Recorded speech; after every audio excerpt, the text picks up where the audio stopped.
73 years ago, a young Air Force pilot from Saskatchewan spent Remembrance Day in the sky. He was training for war in a Tiger Moth for his first solo flight. Reg Harrison made it to England and back, dodging death 4 times. And now, for the first time in 73 years, the 93-year-old veteran pilot hops into the plane that launched him into war. CTV's Sarah Plowman has this story.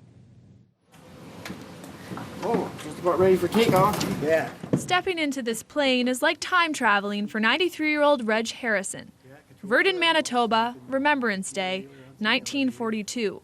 The first time he ever flew a Tiger Moth solo. No, I remember. No, is this your throttle? Yeah. Harrison was 19 when he left the farm in Saskatchewan and joined the Air Force. Based in Yorkshire, England, he crossed enemy lines 19 times to drop bombs. He crashed 4 times. He walked away while others died and earned the nickname Crash. It's a great thrill to be in here.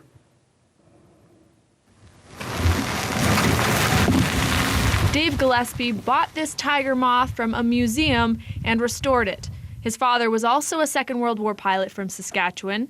When Harrison reached out, the plane collector had a special salute for the pilot.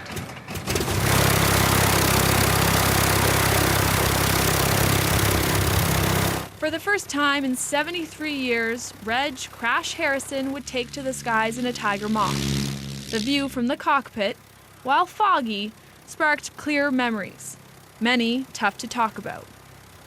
The Germans had a very effective night fighter force. And I think of all the bombers shot down, probably about 75% of them were shot down by night fighters. When I reflect back on it now, I sometimes wonder how we did it, but I think it was the atmosphere that we were in. You always had the feeling that, you'd come back and there'd be empty beds and empty chairs, but you always had the feeling that it wasn't going to happen to you. I think if you felt otherwise, you probably never had enough nerve to take off again. Well done, well done.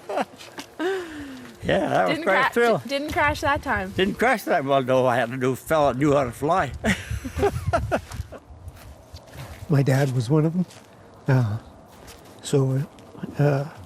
He trained on the same aircraft. So to meet Reg today and see his enthusiasm and his spark for life still is just, it's incredible. It's encouraging, and it was an honor to be able to fly with him. We're not going to celebrate, we're going to commemorate or observe another Remembrance Day. So today had a lot of meaning for me. 4-3-4-3-1. A special moment shared between 2 pilots, 2 strangers turned friends. Thank you. Sarah Plowman, CTV News, Saskatoon.